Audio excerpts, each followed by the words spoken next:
Hello, I'm Jake Boudreau, civic journalist at Tello Community Television. This week, on The Record, I attended the Committee of the Whole session of Richmond Municipal Council, which took place on January 14th in Ayrshire. After the meeting, I spoke with Warden Lois Landry. Near the start of the meeting, Council heard a presentation about the Strait of Canso Sustainable Infrastructure Strategy. So we're at the presentation part of this evening's meeting. So we have two presentations to Council this evening. The first presentation, and there is quite a lot of documentation for folks who may be watching at home, it's quite a lot of documentation, so thanks for the weekend reading. So this presentation is going to be just the one person? I'm just going to say Phil is online, and then Martin. Oh, is he? Oh, okay. Blair McDougall here from Wessie as well. Okay, great. So we have Blair McDougall is here. Welcome to come to the mic if you'd like, or just sit in the gallery and enjoy if you prefer. And we have Martin Thompson, who is the Manager of Energy Sector Development with Municipality of the County of Richmond and the Town of Port Hawkesbury. And Phil Nash, who is the project engineer from Wessie, which is the Waterford Energies Services Incorporated. So thank you, three of you, for joining us. The presentation tonight is on the Strait of Canso Sustainable Infrastructure Strategy. So thank you both. Thanks a lot, Warden, and thanks, Council. Thanks for allowing us to speak here today. It'll be a bit of a double act, or maybe even a triple act between Blair and Phil from Waterford Energy Services and myself. Basically, I will speak a little bit in the beginning about the context around how this work has come about before I hand over to Phil, who will present some of the key findings and highlights from the report that form part of your packages, and I think also was shared with you a little bit earlier in previous week. So after Phil has done his presentation, I will then speak again to sort of go into some of the next steps, what follows from the strategy. So this piece of work forms part of a wider program of activity that we call the Strait of Canso Green Energy Capacity Building Program. It's quite the mouthful, I realize. This program came about through a funding proposal that was submitted to the then Nova Scotia Department of Natural Resources and Renewables and Atlantic Canada Opportunities Agency for a combined figure of $800,000. The municipality of the County of Richmond and the town of Port Hawkesbury both has contributed $75,000 over a 3-year period, which was a decision made by previous councils in both municipalities. So that takes the full project or program costs to $950,000. So in addition to the infrastructure strategy, the program also includes a feasibility study for an offshore wind center of excellence and the staff position that is me. The offshore wind center of excellence will be presented to council at a later date once it's completed. We have a separate team of consultants working on that one. That piece of work is a month or two behind the infrastructure strategy that we're talking about today. In terms of my position, my responsibilities as Manager of Energy Sector Development have been to oversee and support both sets of consultants on these two pieces of work. And now that these reports are being completed, I will be responsible for ensuring that we keep momentum and start to implement the recommendations that the consultants have come up with. I also support existing businesses in the area that has green energy ambitions, and I respond to investment inquiries from potential new investors, and I work closely with the local REN in that work. I also try and seek out new opportunities for Port Hawkesbury and Richmond County in the green energy sphere. So, for example, we have a pending application with the Nova Scotia Clean Fuels Fund, which is an example thereof. Okay, so back to the infrastructure strategy. This work is meant to increase the understanding of the assets in the Strait as they relate to green energy. So roughly speaking, there were 3 motivations for this. One, as these are new industries, there is a need to increase understanding among local stakeholders of what we have, but also what we can be. 2, provide a platform from which we can market the area and the opportunities that we have for investment. And 3, understand where the Strait of Canso fits in strategically alongside other ports in the region. So for example, there's some wider strategic reviews of port readiness for offshore wind in the region happening. And this sort of deep dive that Waterford Energy Services has done into the Strait of Canso will help to inform those studies as well. So a project steering committee was established early on that consists of the three funding organizations that I mentioned before, as well as a representative from the municipality of the district of Guysborough. So this strategy relates both to the Cape Breton side and the mainland side of the Strait of Canso. Around this time last year, we had developed the RFP and had it out for tender, and following competitive procurement process, we awarded the contract to Waterford Energy Services. So just quickly on the scope of the exercise really focused on three sectors of the green energy industry. So green hydrogen and green ammonia production and export, onshore wind and offshore wind. And through that lens, we have asked Waterford Energy Services to define what the needs of industry are, analyze current port infrastructure capacity and readiness in the Strait of Canso, analyze current industrial infrastructure in the Strait of Canso, and identify some of the opportunities that exist both more directly but also indirectly. We also asked them to review and present some case studies from ports elsewhere that have gone through a similar transition. And finally, propose potential plans for what development could look like and how it could be phased. So with that, I'll hand over to Phil, who's hopefully still on the line, who will take you through some of the highlights in the report. Yeah, it's all good here. So, thanks everyone for having us, and appreciate the opportunity to present here tonight. As Martin said, the project engineer of Waterford, a consulting company out of Halifax. I'm going to talk about the project overview. I'm going to break it down into onshore wind, hydrogen or Power-to-X, port requirements, offshore wind, and then some conclusions and recommendations. And there are quite a few slides, so I will be going fairly quickly through a few of them. So kicked off January last year, set up a meeting schedule, presented our plans, and looked at the participants who we would want to talk to as part of the study. Research and background, so previous studies that have been done in the area, looking at international ports, as Martin said. Outreach to stakeholders was a big component to understand the capacities and what was there in the area. And then looking at the needs and matching those needs with the capabilities of the Strait. And then obviously the report and the presentation that we're doing tonight. So the objective of the study, as Mark said, to understand the Strait of Canso infrastructure. Port infrastructure was a big piece of it, obviously, and the industrial parks. What's available and or needed to support renewable energy projects. So in parallel, Wesley was actively working projects in Sheet Harbour, Sydney, visiting ports in Maine, Providence, Rhode Island, New Bedford, Massachusetts, and France. So building our capacity and our knowledge of the industry, of trends, and of capacities of areas like the U.S. where we may support. So the background review of Canso studies, there have been studies done in the area in the past for other industries or other development potential. Again, as Martin said, we looked at international ports. What did they do to integrate themselves into the renewable industry? What changes do they have to make? What kind of infrastructure do they need to be part of that industry?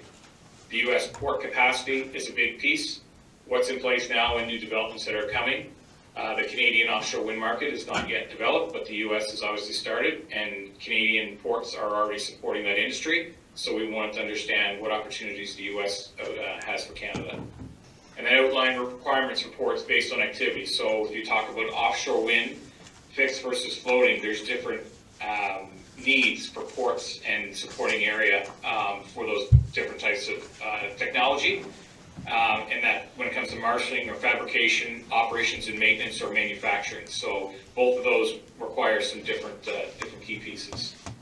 The stakeholder engagement obviously was a significant effort to connect with the stakeholders who are key to the study, and we were happy to say we connected with almost everyone up and down both sides of the Strait. We reached out to 30 organizations and had conversations with 16 of those face-to-face, and the rest with virtual meetings. Some of the key takeaways, generally supportive of the project scope and the potential for the Strait. There was obviously people that were unaware the port was ongoing when we did talk to them. They provided key insights to their facilities, now allowed us to make a judgment as to what they can and can't do, what the expansion capabilities may be there. And the other one was sort of unclear of what renewable opportunities may come to the Strait and their particular site.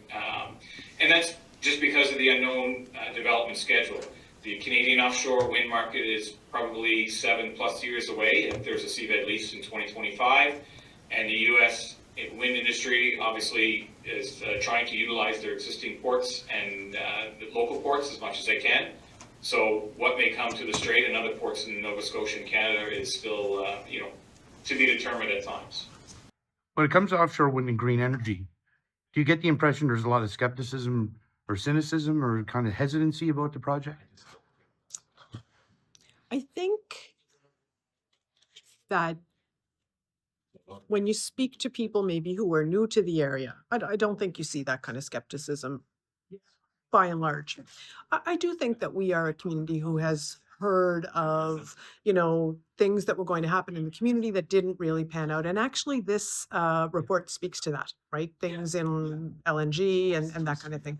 But overall, I think as we move forward and as we see more investments, so as you see the new tugboats, as you see announcements from the federal government about, the important work that's going to happen to support wind development, to support Port Hawkesbury paper, I think what you can see is that there are real possibilities. So green energy can span the gamut from offshore wind. It can also be marshalling and supporting the development of offshore wind that happens elsewhere. So if there's going to be parts from Europe sent to the United States, we can be a part of that supply chain, and also green hydrogen. So, but then we heard last month from, about green cement. So I think as we see more of those things and as we see larger investments and companies that are, sort of sticking with it, and I think it'll be really interesting through 2025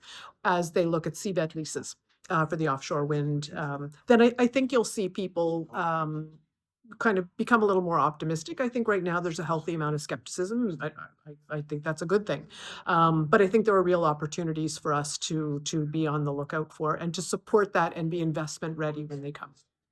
So a snapshot of the folks that we talked to, so you recognize most of the names around the Strait, as well as a few names from outside the area. So again, go through the presentation here now. We'll start with onshore wind, power to X, offshore wind, etc. So for onshore wind, as we talked to the stakeholders in the area, it became clear that there's a massive amount of onshore wind that's also planned. And the impact that has is because of the size of the turbines and where the products are coming from, port infrastructure will be required to accept components to build these wind farms. So what we needed to understand was, while these ports were being used for onshore wind, they may be not available for offshore wind or for other activities. So we wanted to try to match up what was being used and over what kind of time frame. So greater than 3.5 gigawatts of onshore wind is in the forecast, and a lot of that is in Guysborough County in the Mulgrave area. And the majority of that is to support the power to X projects, so the hydrogen projects.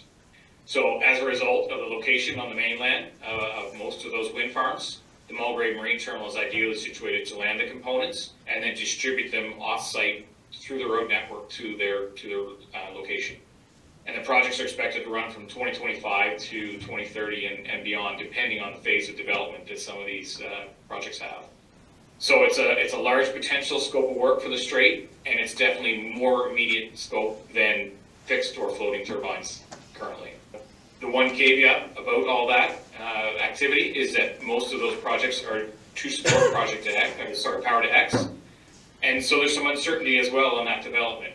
We have MOUs with Germany and countries to export ammonia, but we've seen not firm commitments on sale and things like that. So the onshore wind farms are not going to be required until there's more firm commitment on the hydrogen ammonia side. So on the Power to X, plants are based in Point Tupper, Everwind, and Bear Head have the proposals. And so what we have is electricity being generated on the mainland on one side and the facilities on the other. So the electricity, the energy is going to be needed to be moved across the Strait, which will involve cables or overhead lines. And the components that are needed to build the facilities, the physical components, Because they're so large, they cannot land on the mainland side, so Strait Superport Mulgrave Terminal cannot be used to accept those components and then drive across the causeway. So therefore, they must be received via water in Point Tupper. And right now, each of those developers is pursuing their own wharf structure to do that. But in light of that fact, one of the conclusions and recommendations that we talk about is that a common user port on the Point Tupper side could be a solution to support both of those industries and not have multiple ports being built accepting similar components. The issue obviously is timing and development permit and plan and things like that for the common user port. So when we talk about the offshore wind industry now, what does it need? So we looked at international ports supporting the offshore renewables, and we looked at what's being done in the magnitude of operations for these marshalling, fabrication, construction, operations, maintenance, and then manufacturing and loaded of components. So a quick snapshot here. So some of the terminology, hopefully a lot of you are familiar with. Basically, we looked at the components that would be broken down and installed one by one at an offshore wind farm, the space requirements, the quayside bearing capacity because these components are so large and heavy, and then the water depth, and that's related to the vessels that are coming. So a lot of these components will come on heavy lift vessels from European ports, and they need deep draft in order to land the components wherever they're going to land them. And then obviously the equipment sizes, blades, monopiles up to 100 meters long and blades 110 plus meters long. Similarly for floating, we have a lot of the same components that are associated with the components for our floating wind, but what we have is some separate and large needs as well for a crane. A lot of the integration work and the towers and things are built near shore for floating, so there's extra space needed for that. The anchors and mooring chains are another component that are associated with floating, and then obviously the foundations themselves. So the driver behind floating is obviously the water depth that's being used, but that it can be built on shore and then floated off to its location and installed in location. But that requires a large land area, obviously with heavy bearing capacity, and then a deep draft in order to float the components away. The O&M component also becomes larger for floating because if in the event of a major repair, like a blade, those can be towed to port, but then you need more laydown space and you need a deeper draft because these floating foundations are going to need a deep draft in order to get to a location or get it to a port. Sorry, on the manufacturing side, so if we look at a manufacturing facility for some of these components, again, large or fairly large land usage for most of them, and deep draft, and that's associated with these heavy lift vessels that come and load these components on to distribute them throughout the world. This may be hard to read, it's obviously in the packages and that, but this is a scan basically of all the port structures in the Strait area. Start from Martin Marietta and going down through the existing ports, and at the bottom we have Everwind's proposed wharf, Bearhead's proposals for the jetty and the wharf, and then the Melfort terminal. And the reason for including Melfort is obviously the capacity that it could bring to the area, and it's a greenfield development. So the biggest thing you see from the locations here is shallow water depths at the majority of the ports, very little laydown area on the wharfs or behind the wharf areas for a lot of these locations. And so when we're looking at 50 to 60 acres needed for some of the components for storage, and you see that that doesn't really exist in the current state of the Strait. In looking at that, and back to the common user port theme, we identified an area in Cass Cove where there's potential for a common user port. So this is kind of a central area between the Port Hawkesbury paper facility and the Nova Scotia power plant. There is some utilization of the lands currently, and what you see here is a rendering with the port extending out, and so a significant amount of infilling would also be required, and that's also required for two reasons. One, to gain some space, and the second is to get to 14 meters of water draft. The reason 14 meters is used in this case is to try to future-proof. So we've seen vessel sizes grow, the weights of the monopiles grow, and we see the industry continuing to go in that direction. 15 megawatt turbines today offshore may become 22, 25 plus megawatt turbines in the future. So we looked at a deeper water depth.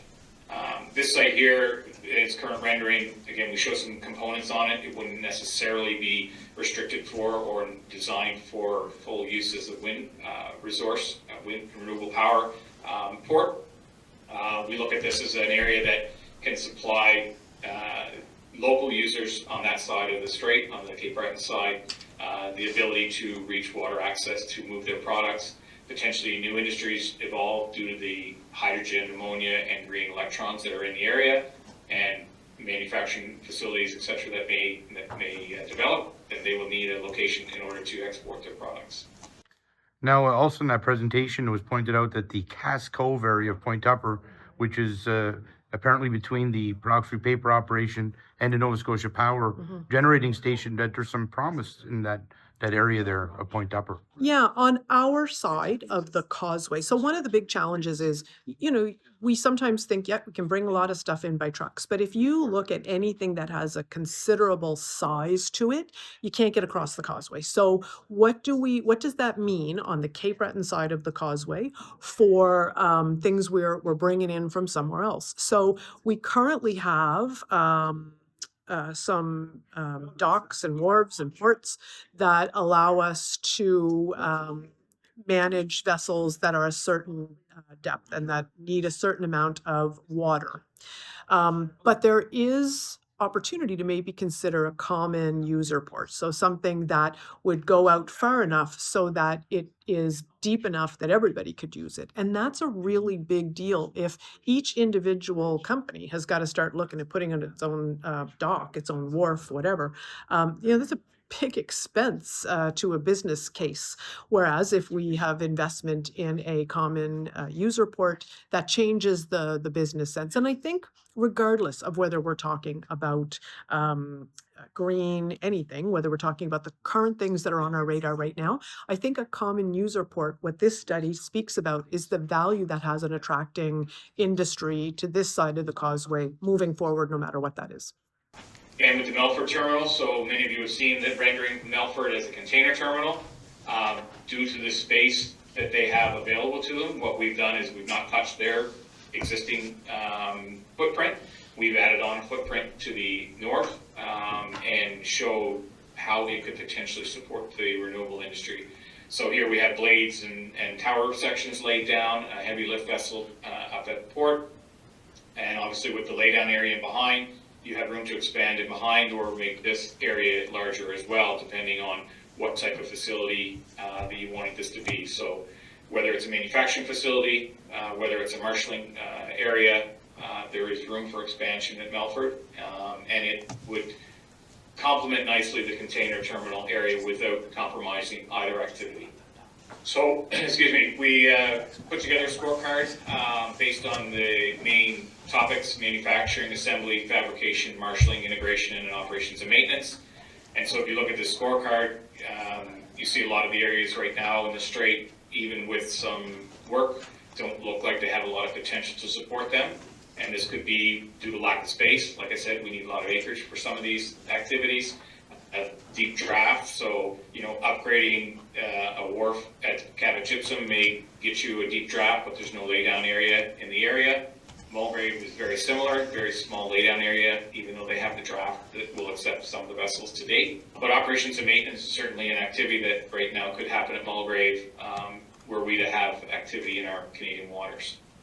So breaking that down a different way, we look at hydrogen ammonia component receiving, because we know that's an activity that needs to happen on the Cape Breton side. So Melford or Mulgrave, if it were in existence, could accept the heavy lift vessels and receive the components, but they would still then need to be transported across the water and land somewhere on the other side. So we do have some locations that are potential to bring in shallower vessels on the Cape Breton side. Onshore wind component receiving, very similar, and obviously with the amount of activity and where it's located, Mulgrave is an ideal location. Onshore wind storage, though, there's still a lack of storage in the area of Mulgrave to store many components, so they need to leave location relatively quickly. When we look at offshore, now we're talking with the larger components, and marshalling of those components is going to need a significant amount of space and bearing capacity, so there's upgrades would be needed to any location that's looking to support that. And that would be no different for the Canadian fixed bottom installations. When it comes to floating, Again, even deeper draft, more bearing capacity, more laydown area due to the larger components and the foundations and things. Major repairs can happen at certain locations, but again, it's going to take some effort to be a part of that. And then the servicing side, potential at each of the areas, and Mulgrave is certainly has potential now. So we look at conclusions. So the volume of onshore wind planned for Nova Scotia is a great opportunity for the Strait area. So turbine, component delivery, and then access as well to the green electrons that would be there. And the onshore wind cost and volume, it actually may cause a challenge to the viability of the offshore wind. So due to the fact that the onshore wind is going to be more cost competitive, that may inhibit some of the funds that are available to the offshore developers. When it comes to Point Tupper, port solutions required to support the hydrogen projects, so the receiving of those components. This isn't the export of the product, but the receiving of the components. So in this light, the opportunity is to utilize a common user port to support all these projects. And then that common user port would be an asset which would outlive the life of these projects. So the existing Strait ports do not extend into waters deep enough to support heavy transport and installation vessels associated with the wind farm construction. So we need new wharfs or modifications to existing ones to be part of the industry. The U.S. offshore wind can be supported by Canadian ports. However, if the supply chain from Europe changes to a more local industry, i.e. the states start to develop and manufacture their own components, there's a risk of opportunities to Canada will be reduced. So as long as they're coming from Europe, we're in the path. If they don't come from Europe, the Canadian ports wouldn't have as much use. And then as far as Atlantic Canada, an Atlantic Canada Constellation port approach. So you look at any project that's built these days in Europe or the US or other areas, multiple ports are used. So we have monopiles at one port, we have cables at another, we have turbines and blades at another. So this same feature will likely happen in Canada for our own development, plus the supporting of other developments in the US. So one port doesn't need to do it all. So when we look at Atlantic Canada as a whole, we can support many things, and even smaller ports can do a piece of the action, but they may not be able to do the larger components, and that's okay. But they can do what they can do, and they can contribute and keep ports from being congested with multiple activities. So we need to think about the role for the Strait.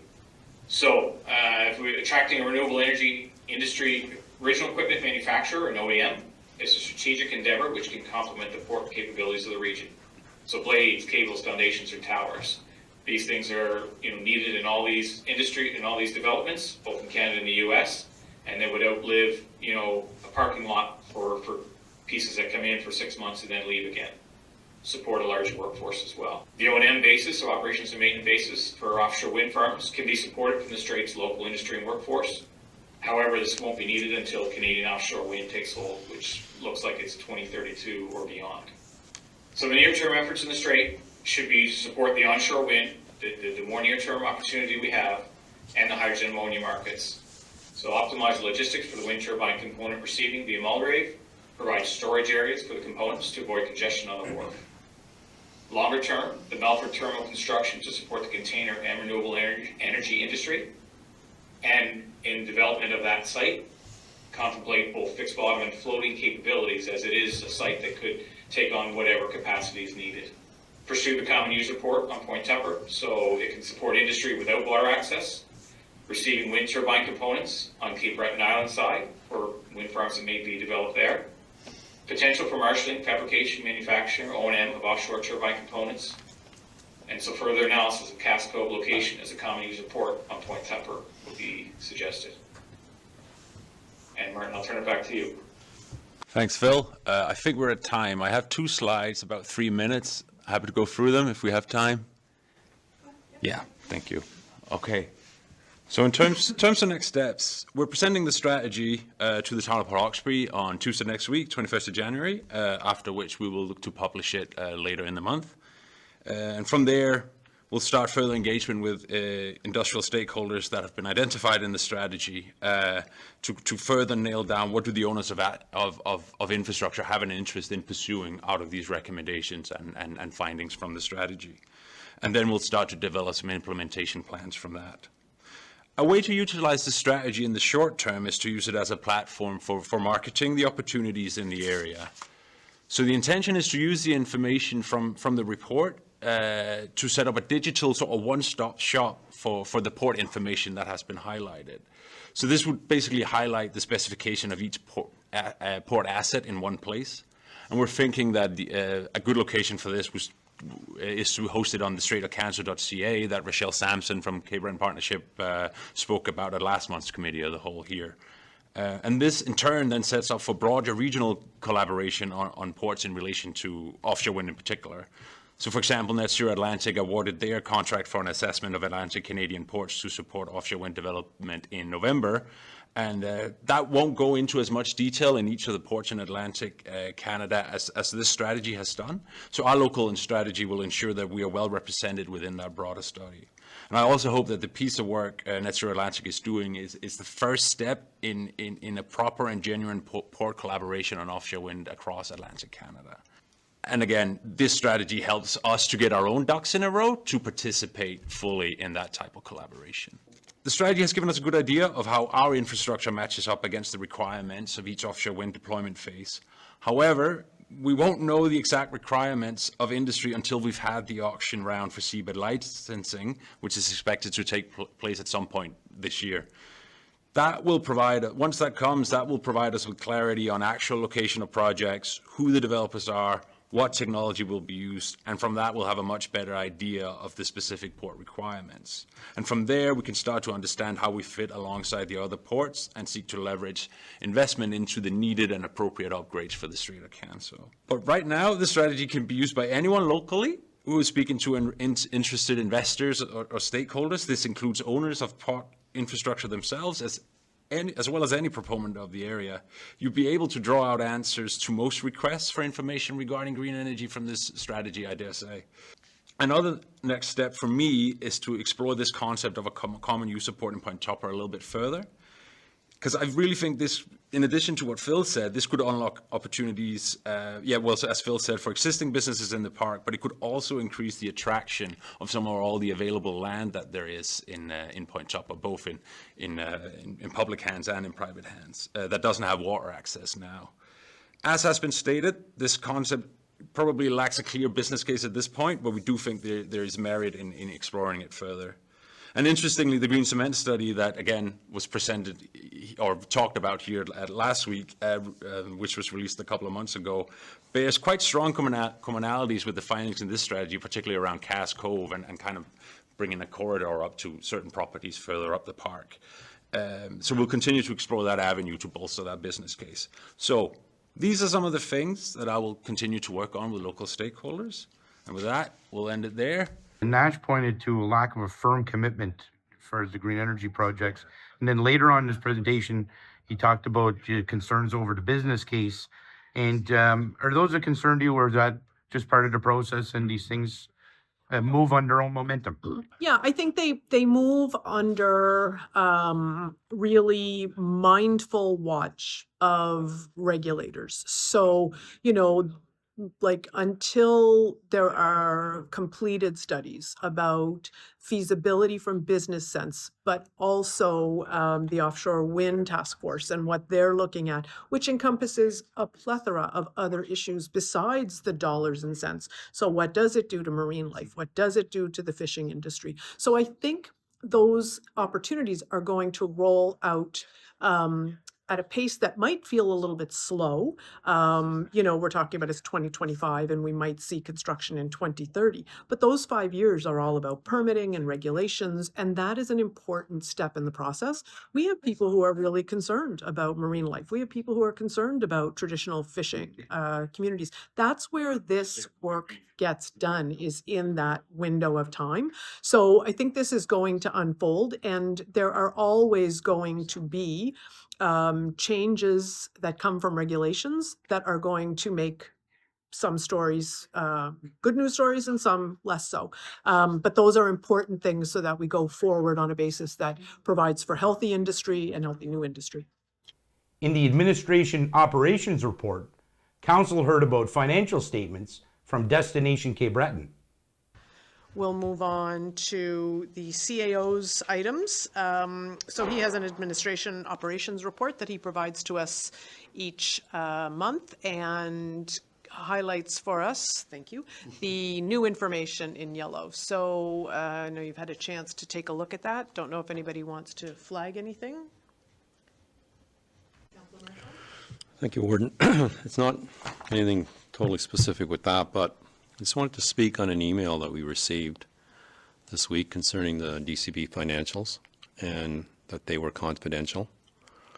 I don't know if Troy's thought about it, but do we need a motion to remove confidentiality on that, or where's that confidentiality held at? Or because the intent of getting them was so certain people in the public could look at them. We had some discussion over, was it, I don't remember if it was the last meeting or the meeting before, but we spoke about making a request to Destination Cape Breton to have copies of the financials sent to us. And so once council moved that and approved it, the CAO made the request. We as councillors got that information, and included in that was reference to confidentiality, that it was confidential information. So your question, and I'm great, so there's 4 of us now. So your question speaks to the reference in that email that the reports that we received are designated as confidential. So are you asking for some information from the CAO on that, or are you looking to make a motion, and if so, what? Well, if the confidentiality is to council, we have the right to remove it. So I'd like to make a motion to do that, but maybe some direction from the CAO on if he's thought about it. I have. The confidentiality is not ours to control. It belongs at the board of the Destination Cape Breton. So again, I would have no problem, which we are one of many that sit on that board. We don't have sole authority over Destination Cape Breton. So I would, again, just simply request from DCB to lift the confidentiality that is on them. And in full disclosure, all their financials from 24, 25 on are going to be open to the public. It's just up until that point, they weren't. And with that, I've passed them all along in that spirit, that if it was not released by their board in the past, it's not on us to release that.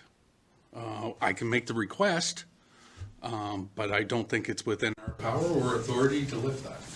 Councillor Marshall? It seems going back and forth with some public that we're asking for these sometime, within the last year and a half. DCB didn't mention anything about them being confidential, but they did say that councils do get them. I don't believe this council's gotten them in the past number of years.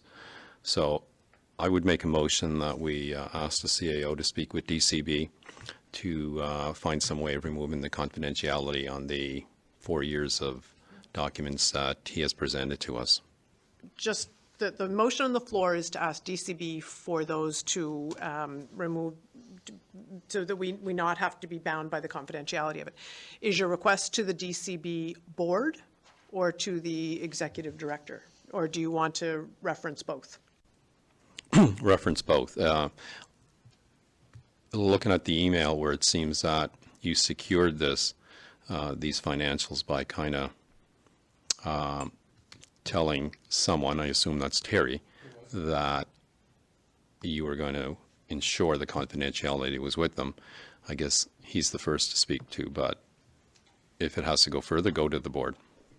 There is a motion on the floor directing our CAO to speak to the executive director and or the board of Destination Cape Breton to allow Richmond County Council to release the financials without the confidentiality component. Do we have a seconder? I'll second that. Seconded by Deputy Warden Sampson. Do we have any discussion on the motion? Any thoughts? Hearing none. All those in favor of the motion on the floor signify by saying aye. Aye. Those opposed? That motion carries. At the last council meeting, well, I'll go back. At the last committee of the whole, we made a motion to have the CAO on our behalf, request the financials. As soon as that was approved at the council meeting, immediately that information, that request was made, and we immediately got exactly what we asked for. So no delay, no vagaries there. Everything was just so. I think the issue, though, is that the executive director who sent us those 4 years of financials sent them to us and listed that they were classified. And I believe that that was a decision of the boards for those 4 years. And I have sat on many as a board, and I certainly wouldn't want, if I made a decision on a board 3 years ago, I don't want somebody making that change without some consultation. So nothing untoward, nobody's making any accusations. It's just a request now at this committee of the whole meeting to ask the CAO to reach out to the executive director and the board. So the executive director is like our CAO, the employee of the board of Destination Cape Breton. So, that request is now going to go to the executive director. And if he needs us to do so, we'll make the request to the board to have those past 4 years financials. Very important to make note that on a go-forward basis, the decision has been made to make sure that all upcoming and future financials are all available to the public. Council received an infrastructure grant application for $5,000 from the Almadam New Horizons Seniors Club. The next item that requires some action on our part is from Kathleen Jeffrey, Interim Director of Finance, and it is the grant application from the Almadam New Horizons Seniors Club for the infrastructure grant funds in the amount of $5,000. That information is in your package from pages 169 to 186. I do want to note that Councillor Sampson is not here today, but I have been in touch with him and have discussed this at length with him, and I'm certainly not looking to preempt any discussion, but I do want to let folks know that he and I are both prepared to offer $750 each from our district funds toward this project. So I just want to make folks aware of that. So looking for some discussion or motion in the form of a decision about how we respond to this request. Deputy Warden? I make a motion, I guess, to get some discussion started here, to support this to the tune of $5,000, $1,500 coming from Districts 1 and 2 funds, and the remainder coming from the regional fund. Okay, motion on the floor to, just for more clarity, $750 from District 1, $750 from District 2, remainder coming from regional funds for the grant request attached. Any discussion? Sorry, yes, from the, is it from the infrastructure? Yep, it's from infrastructure grant? Infrastructure. Yeah, infrastructure, yeah, sorry. I'll second that one. Seconded by Councillor Lumbercat. So 1 and 2 and 3,500. Yeah. Okay. Any discussion on that motion? I think it's a great project. It is, yeah, it's an important part of the community. Hearing none, I'll call for a vote. All those in favor signify by saying aye. Aye. Those opposed? Motion carries. Maybe you can talk a little bit about that project. What is it for, and what does that project entail? I believe that one is the one, we've had a couple of requests come in, but that one is the one for new windows, I believe. So anytime you're infrastructure, you're talking about the actual real estate, the building. So they do such important work at the Seniors Club. So we want to be able to support that. So the municipality's current structure is that there are some dollars allotted to each councillor in their district budget. So Councillor Sampson and I, though he wasn't here, he and I discussed this at length on Monday. And so $750 out of District 1, $750 out of District 2, and then the regional picks up the rest of that grant request. Also discussed was an application under the Type 4 Regional/Health/General Grant Fund for $10,000 from the Richmond Boxing Club. Next and last requiring action is in your package, if you're following along, page 187 to 205. Kathleen Jeffrey, Interim Director of Finance, for a grant application from the Richmond Boxing Club for a Type 4 Regional Health General Grant funds in the amount of $10,000. So that information is provided. It's a request from, as I said, the newly formed Boxing Club. So looking for a motion perhaps to start that discussion, or Deputy Warden?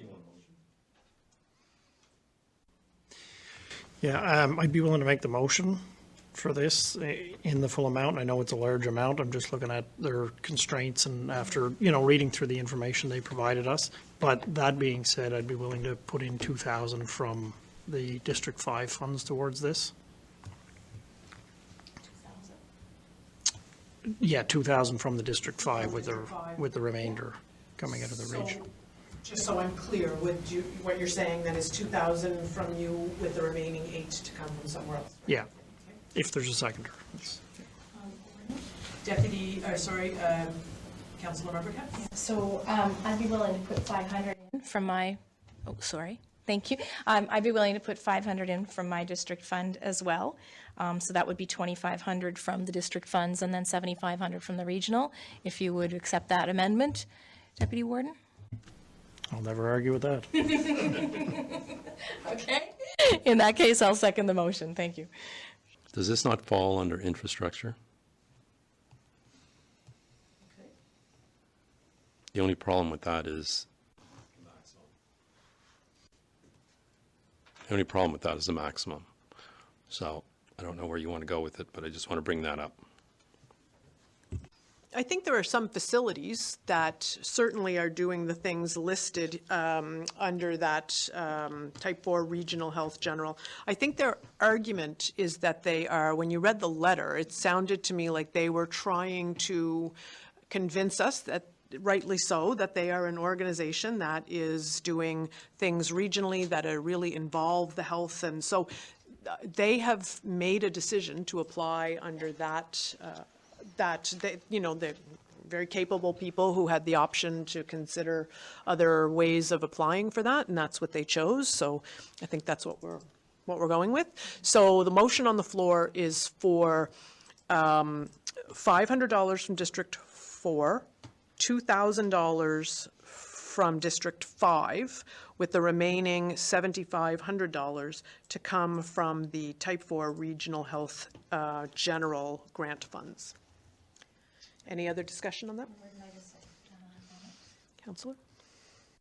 Just one other comment I wanted to say is that I think also kind of contributing to my desire to support this project is that they have taken a community asset that was at risk and, taken it under their wing, and otherwise, that community would have lost that space. And I know there's a long history of activity. Many merchandise bingos have been held in that space, so I'm really glad to see them, rescuing it and repurposing it and moving forward. Thank you.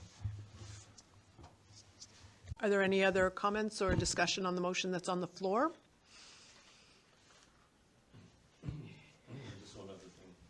Yes, Councillor. When they say they applied for other financial assistance, but they don't list it, does anyone know if they did? I'm not sure on the specifics where they'd applied, but I know I'd spoken to them a while back. This was probably the day of the open house, maybe. They weren't successful in any, and I think that's why they weren't listed, yeah. And just to note that our package includes the deed to the facility, so they really only took ownership of that in December, and I think their needs are pretty dire. I think they describe it like it rains inside when the weather is bad. So there is a motion on the floor. Do we have any other comments, discussion?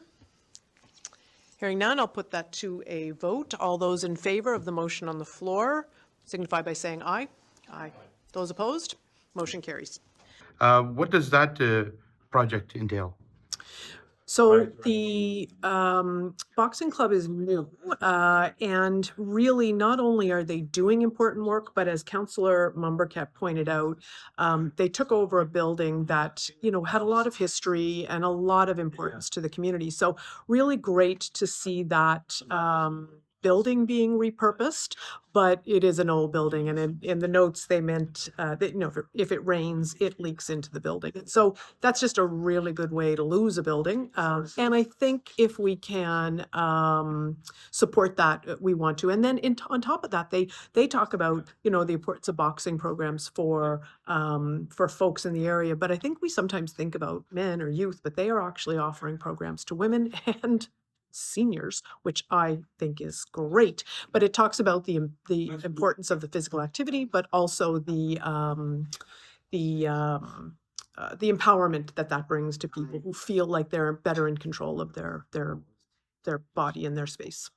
So in that way, it does qualify under the type 4 grant funds because Right. of those factors? Yeah, it really is up to community groups to decide how they would like to apply given our grant policy.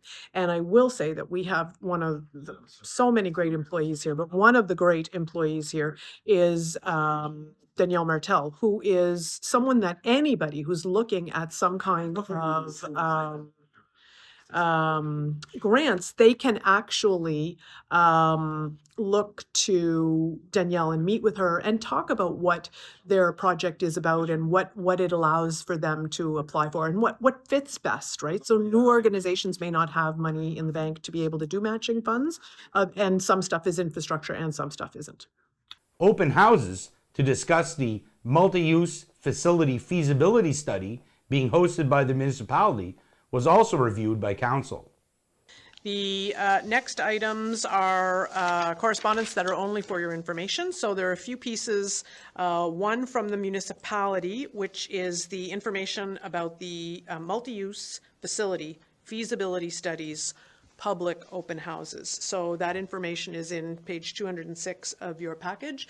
It is also available quite a lot online. I will say that recently it was opened up to include an online survey. So councillors, if any of you use social media, it might not be a bad thing to push that out a little bit. That closes on the 20th. Perfect. Yep. And so great opportunity for people to have their say there. Just wanted to ask a question for the information only. For the open houses for the facility, did I read somewhere that a decision is going to be made for the location of this? Is that online somewhere? No. You can actually look up online right now, and it will ask you the 4 questions. One is what do you like about this facility? What's missing? So very generic like that. There's the what we heard document makes reference to really people's kind of consensus or opinions that it needs to be centrally located, but there has been no conversations about where or locations of land. Yeah, no. You can click on it and see. So that won't be discussed at these open houses. Good. Okay. Decision is long away, but we're encouraging people to give their opinions and have conversations. And I believe the last question is, any other thoughts? If you would like to give us a latitude, longitude of where you think it would like to, you'd like to have it, fill your boots. So that's conversation that we're just collecting information about people's thoughts. Upcoming sessions are on Thursday and Friday of this week. So the 16th so first is at Scratch Eats, and then in the evening it's at the Richmond Arena, and then on Friday morning it is at the Farmers Pantry in St. Peter's. And that may seem like a different kind of list of facilities than we've seen, right? We tend to go to community halls and that kind of thing. And there will be a place for additional consultation. That is absolutely the case. But one of the things that has been identified by a lot of groups who have done open houses is they've done them and not had anybody there. So so we know that there are folks that go to the pantry in the morning for coffee. There are folks that go to Scratch Eats for lunch. But we're also going to the arena in Louisdale starting at 7:00, and there is a hockey game, Richmond Academy versus Sarek at 7:30. So the idea is you're trying to go places where people will already be.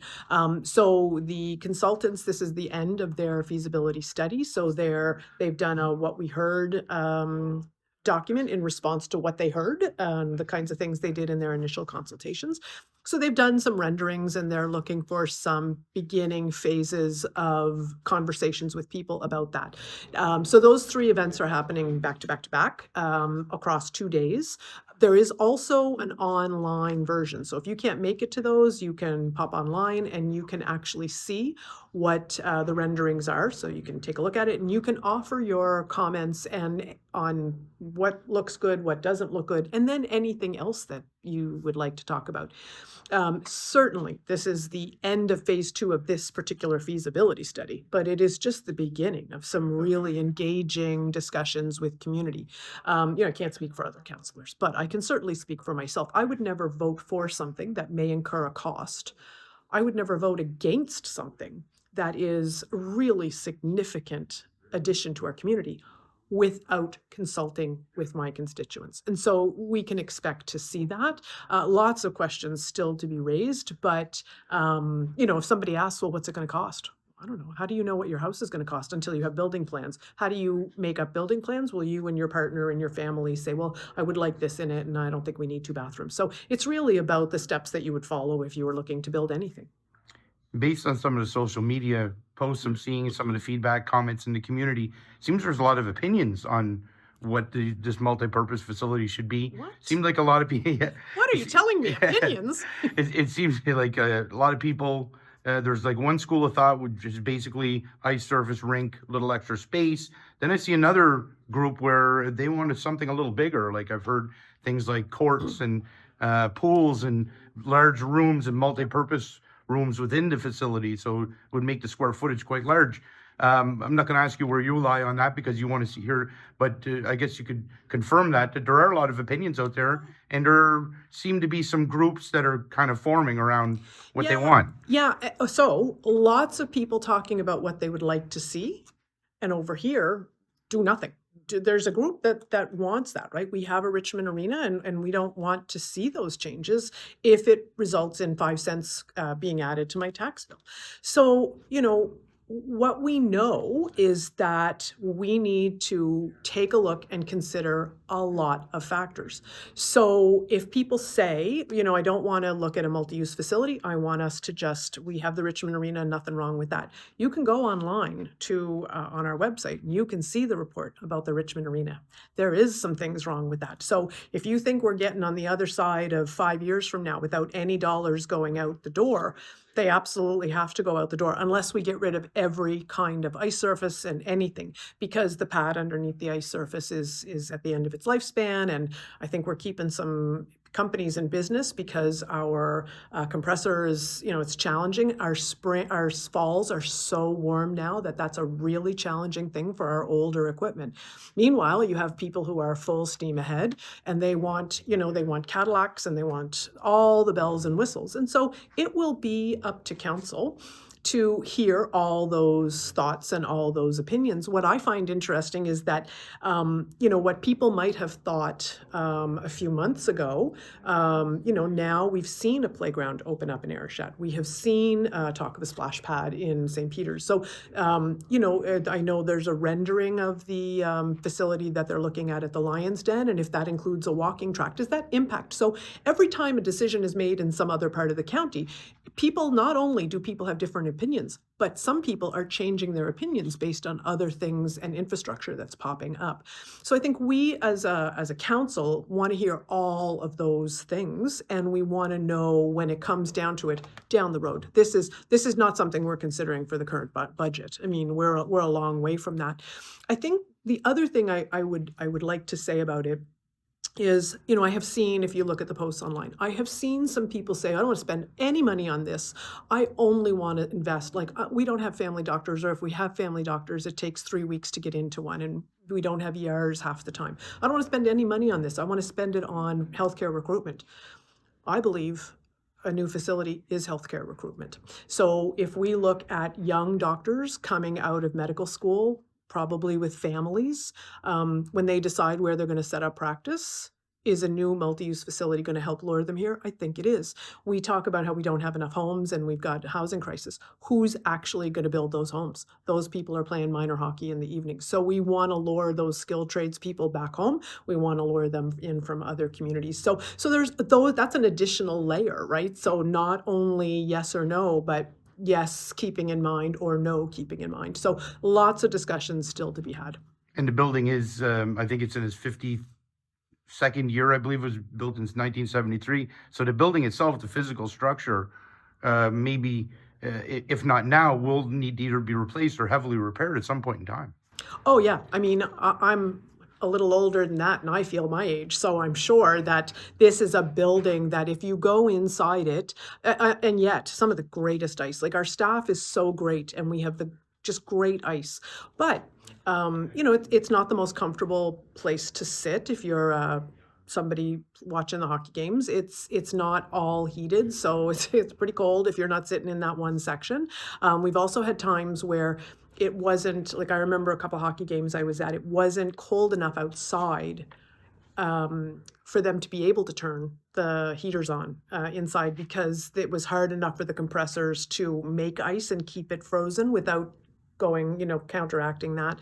So we've got some issues, but what's underneath that is a slab. And if that slab is at the end of its lifespan, that means something, and it's not cheap.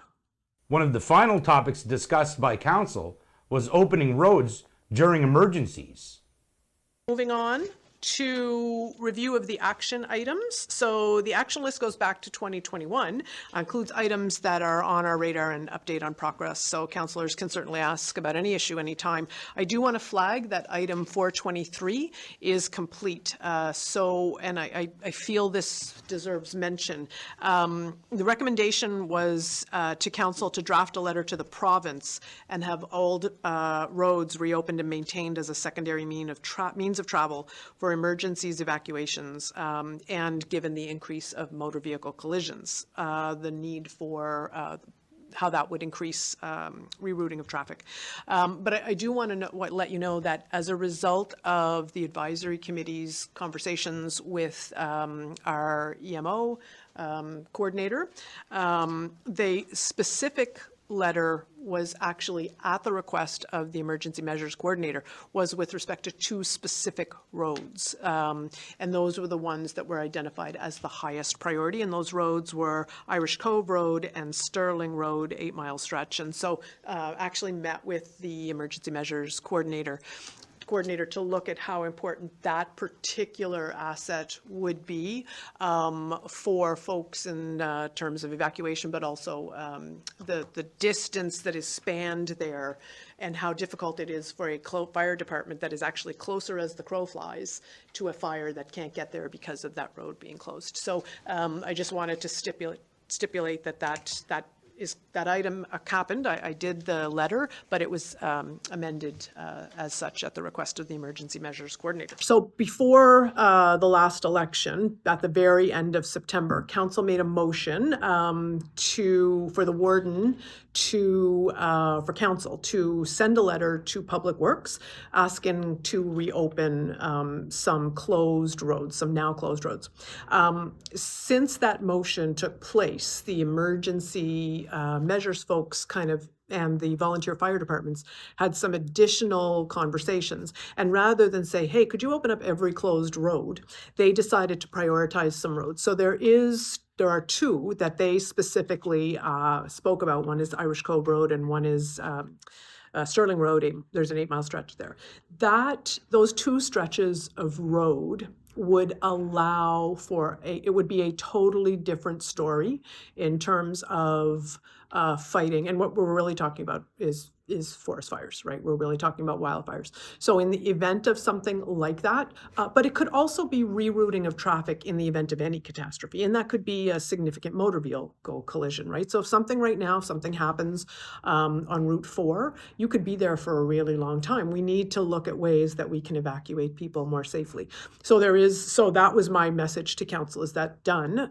But it was an additional kind of request of the fire chiefs as well as the emergency measures coordinator to say, yeah, we're really looking to see some of those roads open, but this one is kind of at the top of our list. Thank you for watching. Please tune in again to find out what we will be talking about on The Record.